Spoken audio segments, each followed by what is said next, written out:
Kerja-kerja pertukangan kayu sangat sinonim dengan kaum lelaki. Namun, peredaran masa kini membolehkan kerja-kerja yang terlihat sukar dan kasar dimonopoli kaum wanita. Kita bersama dengan dua beradik ini yang mempunyai minat yang sangat mendalam terhadap hiasan dalaman perusahaan perabot.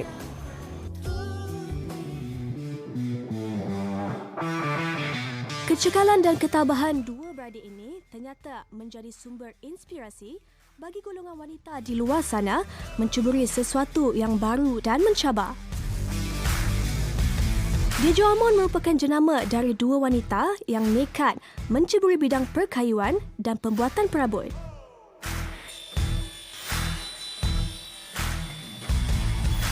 Bermula dari sekecil-kecil usaha, dengan modal serta tenaga kerja yang terlalu minimal, segala onak dan ranjau tetap dilalui dengan tabah atas nama pembelajaran dan pengalaman.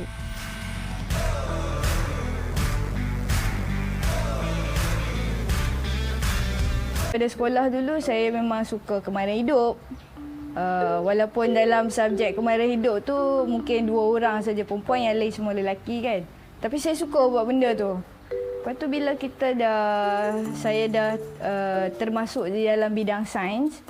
So bila dah masuk universiti tu, belajar dalam bidang kejuruteraan pula.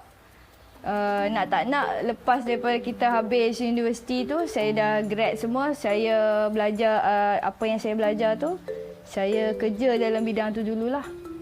Jadinya saya ambil pengalaman dalam bidang kejuruteraan dalam lebih kurang 7 tahun macam tu jugalah.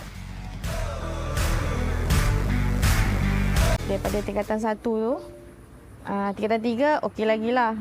Kemahiran hidup macam kakak saya, sama je.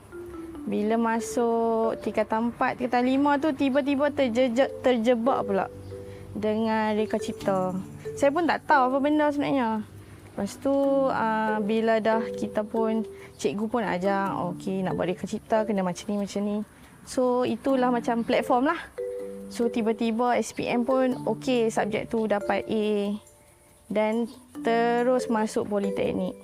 Politeknik Johor lah, memang subjek Industrial Design. Lepas tu diberi peluang pula sambung degree UiTM Shah Alam, subjek yang sama. Sebelum dapat kerja tu saya ada ambil training di Wisdek lah.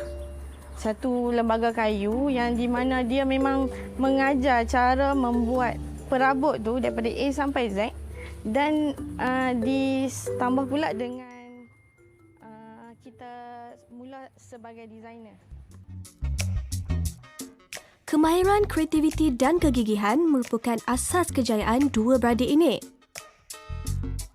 Berbekalkan semangat dan gerak hati yang kuat untuk berjaya pada masa hadapan, mereka nekat memulakan langkah, meninggalkan keselesaan lantas memilih kerja kasar, membangunkan perniagaan sendiri.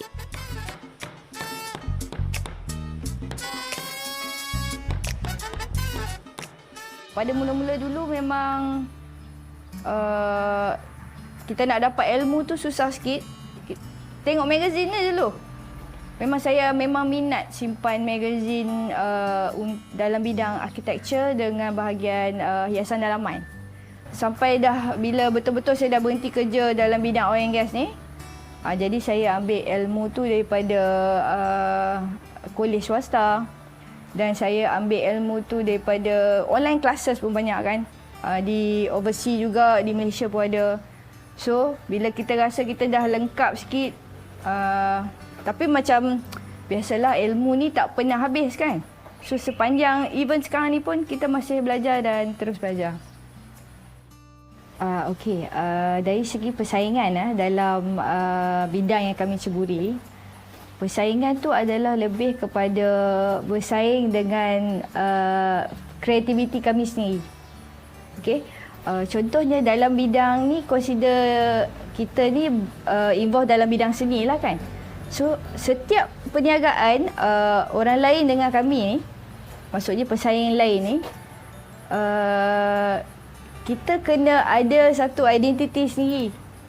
Sebelum dapat tempahan tu, sebelum dapat projek tu, kita kena tahu dulu apa kehendak pelanggan tu. Okay. Kita akan tanyalah beberapa soalan, apa dia punya idea, apa yang dia punya kegemaran, So bila kita dah dapat sikit input daripada dia orang, baru kita tahu okey, kita nak design macam mana. Apa dia punya minat? Apa dia punya sebenarnya dia punya keperluan dia. Saya akan berbincang dulu dengan adik kan. Macam mana customer ni nak macam ni kan. So daripada situ baru kita lay pada customer, okey. Saya rasa tuan puan perlu nak yang macam ni kan. Jadi sampai kita dapat satu kata persetujuan. Lepas tu bila kita dah dapat order tu kan, baru kita macam start lah buat sketching, buat impression mode untuk tunjuk dia orang dulu apa look yang dia orang akan dapat kan. Sampai kepada peringkat seterusnya, sampai ke technical drawing untuk kita passing kepada production. Sampailah kita dah buat pemasangan, kita dah deliver pada customer. Macam biasalah kita akan tanya macam mana pendapat dia orang bila dah terima ataupun bila kita dah siap projek dia orang. Setiap perniagaan yang orang lain pun ceburi, ada yang partner, kawan, adik-beradik. Macam saya terjadi dengan adik saya sendiri. So saya rasa bersyukur juga. Sebab apa, kalau macam mana kami gaduh pun, kami akan baik balik kan. Dalam masa 10 minit saja terus baik kan. Tapi dia dengan saya ni dia ada satu aura yang lain-lain. Kita mula daripada bisnes ni, saya punya prinsip satu, kita mesti pakai kayu Malaysia. So jadi dengan itu menyebabkan saya ni suka masuklah cari dalam kawasan Penang ni, merata tempat cari material. Setiap design yang saya reka, saya melihat dia punya rupa kayu tu, corak kayu tu dan color kayu tu. Sebab setiap daripada design yang saya gunakan, kayu yang dari segi finishing terakhir tu, saya tak suka guna menambah-nambah color lah. Maksudnya kalau color tu kuning, saya tambah jadi merah. Itu dah macam kita palsukan kayu tu. Nak cerita pasal kriteria kakak ni banyak lah, panjang lah. Tapi saya dengan dia ni sebenarnya kami kuat bergaduh. Memang kami dalam office pun memang kalau tak puas hati memang Lola tu juga kami terus keling lah. Tapi berkelim-kelim baik juga kan. Tapi dia ni tegas. Dia tegas, saya pun lagi tegas lah kan. Benda-benda yang melibatkan production, kalau boleh saya akan buat keputusan lah. Sebab saya dah tahu dah material macam mana, apa. Sebab nanti nak jumpa klien tu untuk last tu, maksudnya untuk preview kita punya kerja tu. Sebab saya akan terang kat customer, pasal apa macam ni, pasal apa dapat macam ni.